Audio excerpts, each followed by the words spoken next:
हरियाणा के मुख्यमंत्री नायब सिंह सैनी के नेतृत्व में सरकार ने कई ऐतिहासिक फैसले लिए हैं। हरियाणा में अनुबंधित कर्मचारियों को जॉब सिक्योरिटी देने का फैसला भी किया। इससे 1,20,000 अनुबंधित कर्मचारियों को बड़ा लाभ मिलेगा। वहीं सरकार की तरफ से किसानों के बोनस को लेकर भी निर्णय लिया गया। इस रिपोर्ट में आप देखिए।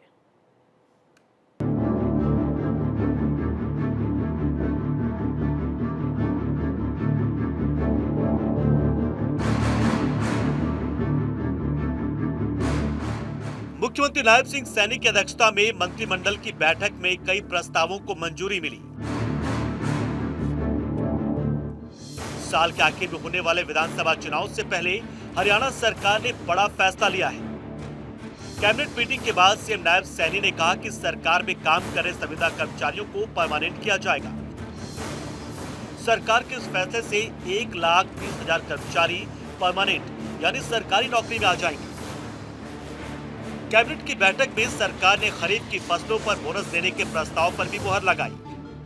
इस फैसले के बाद खरीफ फसलों समेत बागवानी फसलों के लिए किसानों को 2,000 रुपए प्रति एकड़ बोनस मिलेगा। राज्य के किसान संगठनों ने खराब मौसम के कारण फसलों की लागत में बढ़ोतरी का मुद्दा उठाया था और सरकार से सहयोग की अपील की थी। इसी को ध्यान में रखते हुए सरकार ने यह फैसला लिया। सरकार किसानों की फसलें एमएसपी पर खरीदने और आबियाना खत्म करने का फैसला पहले से ही ले चुकी है। लगातार जो किसान संगठन थे उन किसान संगठनों से भी हम बातचीत करते रहे हैं। पिछले दिनों भी अभी 21 जुलाई को चंडीगढ़ में किसान संगठनों के साथ बैठ करके हमने कुछ बिंदुओं के ऊपर चर्चा की थी। उनके सुझाव थे, उन्होंने सुझाव दिए, हमने उन सुझाव को माना है और हमने ये निर्णय लिया था पिछले दिनों जब उनके सुझाव हमारे पास आए थे और किसानों की जो बातचीत आती थी।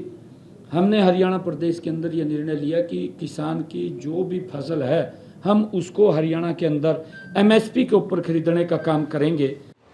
किसानों के बोनस पर 1,300 करोड़ रुपए खर्च किए गए। 4 जून से 29 जुलाई तक 87 मिलीमीटर ही बारिश हुई। फसल उत्पादन के लिए हुए अतिरिक्त खर्च के कारण फसलों की लागत बढ़ गई। किसानों की दिक्कतों को समझते हुए सीएम नायब सिंह सैनी ने यह फैसला लिया है।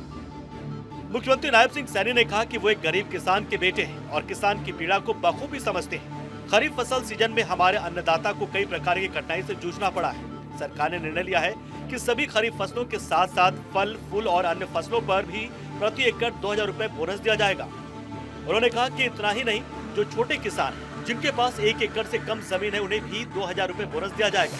अन्नदाता के हित में आज की मंत्रिमंडल की बैठक में सर्वसम्मति से बोनस देने का निर्णय लिया गया।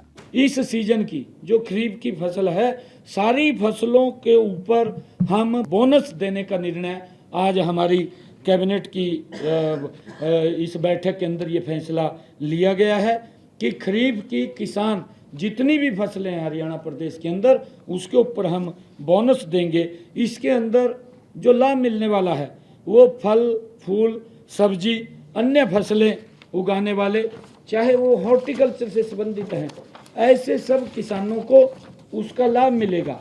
और हर फसल पर किसानों को प्रति एकड़ हमने आज कैबिनेट के अंदर ये निर्णय किया है कि 2,000 रुपये प्रति एकड़ के हिसाब से बोनस दिया जाएगा। नायब सैनी सरकार ने मीडिया कर्मियों के हित में भी कई प्रस्तावों को मंजूरी दी। 60 वर्ष से ज्यादा की मान्यता प्राप्त मीडिया कर्मियों के लिए पेंशन योजना में महत्वपूर्ण संशोधनों को भी मंजूरी दी गई। लाभार्थी मीडिया कर्मी के खिलाफ आपराधिक मामले दर्ज होने की स्थिति में पेंशन बंद करने के नियम को हटा लिया गया है। इसके अलावा हर परिवार से केवल एक सदस्य को ही मासिक पेंशन के लिए पात्र मानने के नियमों को भी हटा दिया गया है। परिवार के केवल एक सदस्य को ही पेंशन देने का प्रावधान था, क्योंकि अगर परिवार में 2 लोग मियाँ बीबी हैं या 2 लोग कर रहे हैं तो उनमें से एक का प्रावधान था। अब इन दोनों शर्तों को हमने हटा दिया है और ये हमने विचार कैबिनेट के अंदर गहराई से विचार किया है और संबंधित अधिकारियों को इस विषय को कैबिनेट में लाने के आदेश भी हमने दिए थे। आज वो कैबिनेट के अंदर आया है। आज उन दोनों समस्याओं से जो आपराधिक मामला अगर दर्ज होता है उसको भी हमने बाहर किया है और परिवार में अगर 2 काम कर रहे हैं तो दोनों को पेंशन लगेगी, उसके लिए भी हमने बाहर किया है।